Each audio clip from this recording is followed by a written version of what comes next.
Hey everybody, what's up? It's Joel, aka The Daily Guru, and it's time for another edition of Something Old, Something New.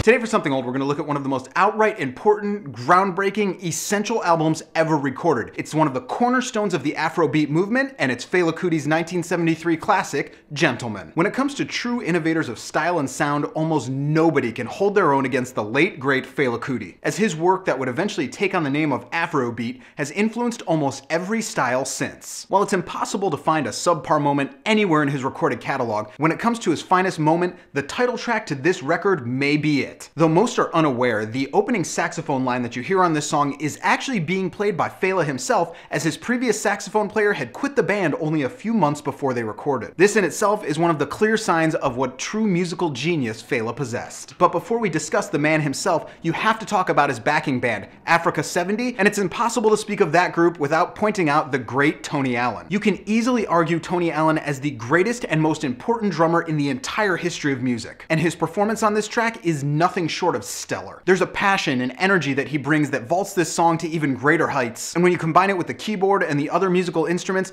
they create a groove like nothing else you've ever experienced. But at the center of this is Fela himself, playing the part of composer, band leader, vocalist, and overall spiritual center. It's the way he turns his entire being into a part of the music itself that makes him so unique, and you really have to experience his sound firsthand to properly understand why he remains such an icon to this day. Whether it's his call and response lyrics, the post-colonial shots that he takes at England, or the outright flawless grooves that he and his band create, there's no question that Gentleman must be a central part of your own music collection. If it isn't, you need to change that right away. Thank me later. Today for something new, we're going to check out the brand new album from the Evens, and it's called The Odds. You know, they say the best things come to those who wait, and after 6 years, the Evens have returned with what is without question their best album to date. For those somehow unaware, the Evens are a duo comprised of Ian Mackay of Fugazi and Minor Threat on baritone guitar, alongside Amy Farina of The Warmers on drums. The sound they have perfected over the past decade is unlike anything else in history, as each of their songs stands as proof that you don't need excessive volume to make maximum impact.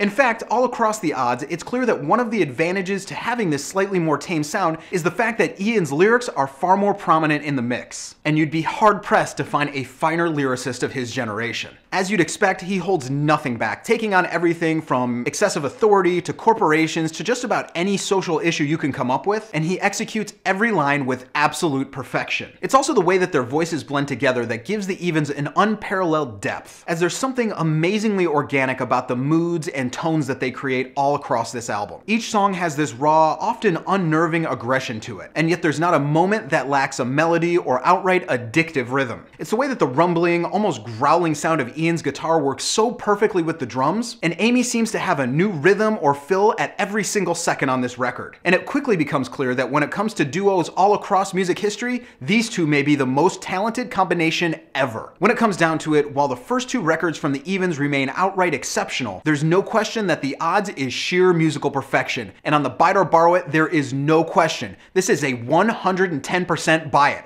right now. So that's what I got for you guys today. I hope you dug it. If you did, go ahead and click subscribe, leave a comment, click like, whatever you want to do. You can follow me on Twitter, Facebook, and Tumblr right here, and I'll see you guys again tomorrow.